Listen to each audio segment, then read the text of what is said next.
खेलोगे कूदोगे तो होगे खराब, पढ़ोगे लिखोगे तो होगे नवाब।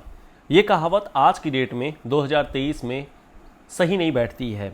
आज की डेट में खिलाड़ियों का जो एक इम्पॉर्टेंस है देश के प्रति, समाज का जो नज़रिया है इन खिलाड़ियों के प्रति, ये सब बदल चुका है। एक ज़माना था जब इंडिया केवल पार्टिसिपेट करता था कॉम्पिटिशन्स में और उस पार्टिसिपेशन में ही इंडिया को काफ़ी ज़्यादा मेहनत करनी पड़ जाती थी। लेकिन आज की डेट में इंडिया ना सिर्फ पार्टिसिपेट कर रहा है बल्कि बहुत अच्छा परफॉर्मेंस भी कर रहा है और इसका हमें जीता जागता उदाहरण देखने को मिल रहा है एशियन गेम्स 2023 में। एशियन गेम्स 2023 में इस बार इंडिया ने टोटल 107 पदक जीते हैं, जो कि अपने आप में हिस्टोरिकल हैं। 2018 की तुलना में देखा जाए तो 52% यहाँ पर हमें बढ़ोतरी देखने को मिली है। 2018 में टोटल 70 मेडल्स हमें आए थे और इस बार इंडिया ने 28 गोल्ड मेडल जीता है और चौथे पायदान पर है। फर्स्ट पायदान पे चाइना, सेकंड पे जापान, तीसरे पे रिपब्लिक ऑफ कोरिया और चौथे पे इंडिया है। कहीं ना कहीं ये शो कर रहा है कि जो हमारे खिलाड़ी हैं वो तो कड़ी मेहनत कर ही रहे हैं, प्लस साथ ही साथ में जो उनके कोच हैं, जो उनके सपोर्टर्स हैं और गवर्नमेंट को भी यहाँ पर हमें अप्रेज करना पड़ेगा, क्योंकि जिस हिसाब से गवर्नमेंट ने स्पोर्ट्स को देखा है और स्पोर्ट्स के प्रति जो भी काम किया गया है वो सब कहीं ना कहीं अपने आप में सराहनीय है। इसको हम लोग कह सकते हैं कि आने वाले टाइम में हो सकता है कि हम जो इंडिया है वो एक खेल महाशक्ति के रूप में उभर करके सामने आ सकता है और इस बात को हमें इस एशियन गेम 2023 के मेडल टैली से ही देखने को मिल जाता है। हालांकि कई सारे इश्यूज हुए, कई सारे कंट्रोवर्सीज हुई, एथलीट्स का जो एशियाड में हिस्सा लेना हुआ, कहीं ना कहीं तमाम यहाँ पर इश्यूज हुए, लेकिन फिर भी इंडिया ने चौथे पायदान पर अपने आप को काबिल किया है। कई सारे हमें एग्जाम्पल्स इस एशियन गेम्स के दौरान में देखने को मिला। सबसे अच्छा एग्जाम्पल देखने को मिला था पारुल चौधरी का। पारुल चौधरी ने लास्ट के 10 सेकेंड्स में जो उनके प्रतिद्वंदी थे उनको पिछाड़ा, उनको पीछे किया और 5000 मीटर की जो रेस थी उसमें गोल्ड मेडल जीता। उसमें यह भी हो सकता था कि पारुल चौधरी केवल और केवल जो रजत पदक है उसको उससे सिल्वर मेडल से ही अपने आप को संतोष कर सकती थी कि चलो ठीक है सेकंड पे तो आ ही रही हैं, लेकिन उन्हें फर्स्ट आना था, उन्हें गोल्ड जीतना था और लास्ट के जो 10 सेकेंड्स थे वही मायने रखते हैं। कहीं ना कहीं ये चीज़ अगर आप देखेंगे तो गवर्नमेंट ने जो अपने स्टेप्स लिए हैं, अपने जो एक मैकेनिज्म बना के रखी है स्पोर्ट्स के प्रति, उस पर हमें कहीं ना कहीं उन्हें देखना पड़ेगा, अप्रेस करना पड़ेगा। गवर्नमेंट ने एक स्कीम लेकर के आई थी, टारगेट ओलंपिक पोडियम। इस टारगेट ओलंपिक पोडियम ने काफ़ी हद तक स्पोर्ट्स की जो ये पूरी छवि है उसको बदल दिया है। टारगेट ओलंपिक पोडियम के बारे में बात करें तो ये 2018 में ministry of youth affair and sports के द्वारा स्टार्ट किया गया था। It was a technical support team और इस टेक्निकल सपोर्ट से जो भी टॉप्स के एथलीट होंगे, टॉप्स के कुछ लोगों को चुन करके लेकर के आया जाएगा, एथलीट को चुन करके लेके आया जाएगा, उनको हॉलिस्टिक सपोर्ट दिया जाएगा। इसमें जो इंटरनेशनल टेक्नोलॉजी है, इंटरनेशनल एथलीट्स हैं, उनके साथ में इंटरेक्ट कराया जाएगा, इंटरनेशनल ट्रेनिंग दी जाएगी और जो बेस्ट से बेस्ट कोच होंगे और बेस्ट से बेस्ट जो हमारे स्पोर्ट्स के टूल्स होंगे और जो एक इनको फूड देना चाहिए, इनको जो डाइट देनी चाहिए, वो सब प्रोवाइड किया जाएगा। हालांकि जो शुरू में एम्फसाइज था वो हाई प्रायोरिटी स्पोर्ट्स जैसे कि archery, badminton, boxing, hockey, shooting और रेसलिंग पर किया गया था, लेकिन अब काफ़ी हद तक चीज़ों को और डाइवर्सिफाई किया जा रहा है। इसमें जो एथलीट्स हैं उनको पर मंथ 50,000 रुपीज़ और जो डेवलपमेंट एथलीट्स हैं उनको 25,000 रुपीज़ दिया जाता है, जिससे कि वो अपना बाकी सारा काम भी कर सकें और स्पोर्ट्स को डेडिकेटेड रूप से देख सकें। इसके लिए एक मिशन ओलंपिक सेल भी बनाया गया है और ये जो मिशन ओलंपिक सेल है ये टॉप्स स्कीम के अंतर्गत जो लोग भी चुने जाएंगे, सिलेक्शन का पूरा इन्हीं लोगों को एक अथराइजेशन दिया गया है।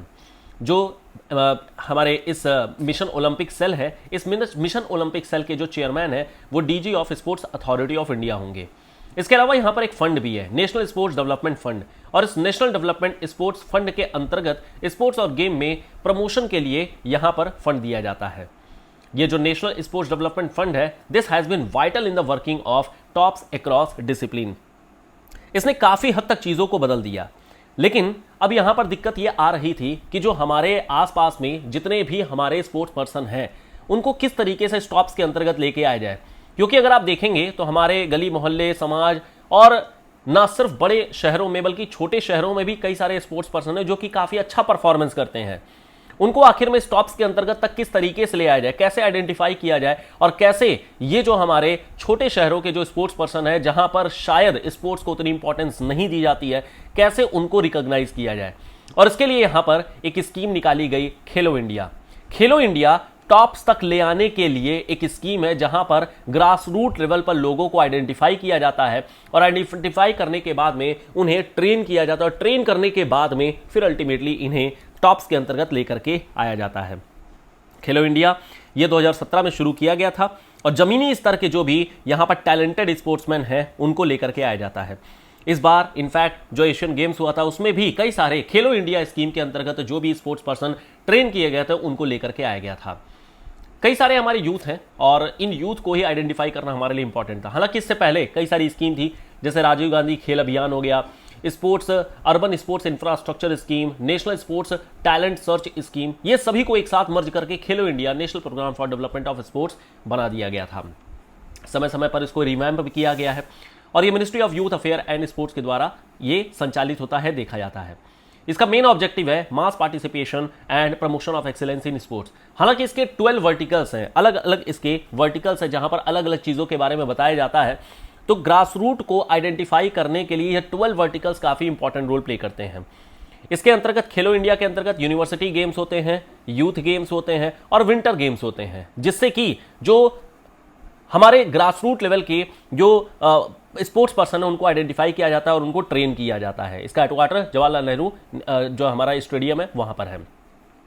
12 वर्टिकल्स में अगर बात करें तो एक है स्पोर्ट्स टू नेशनल और regional sports academies, physical fitness of school children, sports for women, promotion of sports amongst people with disability, sports for peace and development, promotion of rural and indigenous and tribal games, play field development, community coaching development, state level Khelo India centre, annual sports competition, talent search and development, utilisation and creation, upgradation of sports infrastructure. तो जो चीजें पहले पढ़ाई के लिए होती थी grass root level पर, कैसे लोगों को ऊपर लेके आना है, प्रतिभा खोज परीक्षा होती थी, ट्रेनिंग सेंटर्स बनाए जाते थे, वर्कशॉप होती थी, वो सारी की सारी चीजें खेलो इंडिया में भी की जा रही हैं। इसकी सबसे ज्यादा खूबी ये है कि यहां पर महिलाओं को भी फोकस किया जा रहा है और साथ साथ में ट्राइबल लोगों को भी फोकस किया जा रहा है। ये दो चीजें हैं जो काफी इंपॉर्टेंट और काफी ज्यादा बड़े लेवल पर की जा रही हैं। अब ये खेलो इंडिया के तहत जितने भी लोग चुन करके आ रहे हैं वो स्पोर्ट्स में काफी अच्छा परफॉर्मेंस करके रखे हुए हैं। अब इन स्पोर्ट्स परफॉर्मेंस में हम लोग एशियन गेम्स में ही देख सकते हैं, प्लस साथ में गवर्नमेंट ने काम एक अच्छा ये किया है कि जो बजट है उसको 3 टाइम्स इंक्रीज कर दिया है। 3 टाइम्स इंक्रीज करने से अब जो खिलाड़ी हैं वो अब इंटरनेशनल लेवल पर जा रहे हैं, इंटरनेशनल लेवल पर चीजों को देख रहे हैं और इंटरनेशनल लेवल पर अब ट्रेनिंग प्राप्त कर पा रहे हैं। इनफैक्ट अगर नीरज चोपड़ा के बारे में ही बात करें जो कि गोल्ड मेडलिस्ट हैं, टोक्यो ओलंपिक के बाद में इनको काफ़ी देशों में घुमाया गया, जैसे यूरोप हो गए, साउथ अफ्रीका हो गया, अमेरिका में, यहाँ पर भी ट्रेनिंग दिया गया। इसी तरीके से सबले में अमेरिका, स्विट्जरलैंड, हंगरी और मोरक्को में इनको ट्रेनिंग दिया गया था। जो हमारे नौका दौड़ होती है उसमें 2.88 करोड़ रुपीस का इंटरनेशनल ट्रेनिंग और इक्विपमेंट्स दिए गए थे। सिमिलरली जो हमारे शूटर्स हैं उनको जर्मनी, इटली, फ्रांस और चेक रिपब्लिक में भी स्पेशल सेशन के दौरान में ट्रेनिंग दिया गया, जहां पर भी 4 करोड़ रुपए खर्च हो रहे हैं। मतलब कुल मिलाकर के अगर आप देखेंगे तो यहां पर स्पोर्ट्स को गवर्नमेंट ने बड़े ही सीरियसली लिया है और चीज़ों को बहुत ही सीरियस तरीके से किया है। इसके लिए बजट भी इंक्रीज किया गया है, प्लस साथ में बाकी जो इंफ्रास्ट्रक्चर और ट्रेनिंग कोचेस वगैरह हैं इंटरनेशनल लेवल के, उन सभी लोगों को लेकर के आया गया है।